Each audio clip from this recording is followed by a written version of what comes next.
The Reading Language Arts STAAR test will have hot text questions on the 2023 test. You may be wondering, what is a hot text question? Or more importantly, how do I help my students prepare?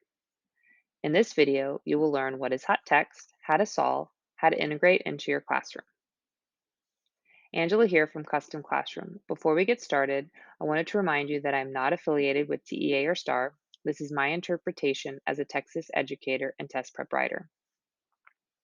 To help students learn about the new item types, I created 3 free sets of task cards, one for elementary, middle school, and high school. There is a link to the free download in the description. In this video, I will refer to one of the elementary task cards. There are 6 new item types. In this video, I will focus on a hot text question. Hot text is a question where the answers are sentences directly from the text or passage.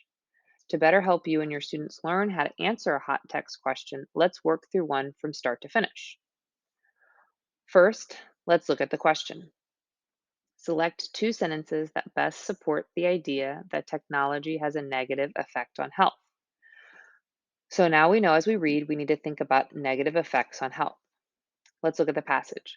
Dominique Jackson writes that in the near future, Boy Scouts will be teaching kids how to use a GPS instead of a compass. His thinking is that with every new release of technology, we become less active and more interested in a screen, fearing that one day we will be the space humans in Wall-E who hover around in chairs pure laziness. Dominique is not alone in these fears, though. The answer is in how we use technology. How many Netflix shows have you watched in the last month? How many hours do you spend in front of the TV, iPad, phone, or computer? According to Reader's Digest, overwatching TV may be worse than we think. Research from the American Heart Association suggests that watching more than 3 hours of television in a day increases a person's risk of health problems.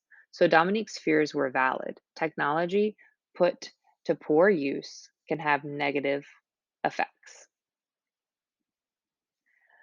If you look at the answer choices, you will see that this is a hot text question because A, B, C, D, and E are coming directly from the passage. Let's look at the question again. Select 2 sentences that best support the idea that technology has a negative effect on health. Let's evaluate each answer choice, knowing that it needs to prove that there is a negative effect on health. Answer A. How many Netflix shows have you watched in the last month? That is incorrect since it does not talk about health issues. Answer B. How many hours do you spend in front of the TV, iPad, phone, or computer? This is also incorrect since it does not talk about health issues. Answer C. According to the Reader's Digest, overwatching TV may be worse than we think. That sounds pretty good since it addresses TV having a worse effect on people. Answer D. Research from the American Heart Association suggests that watching more than 3 hours of television in a day doubles a person's risk of health problems.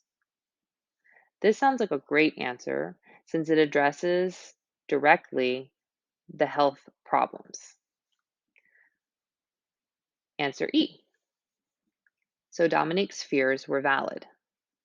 This is not relevant since we are not addressing his fears in the question. So we can eliminate answer A, answer B, and answer E. This leaves us with answers C and D, the best answer choices since they both provide support for the negative effect on health. Now you may be wondering, how do I integrate this style of question into my classroom? Take a question you have already planned or used in the past and go back and highlight the sentence in the text that best supports your answer. This not only simulates selecting text evidence in the style of a hot text question, but it also ties back to the multi-part question. I hope you found this video helpful. If you are looking to help your students practice hot text questions, there is a link to 3 free sets of task cards in the description. Good luck.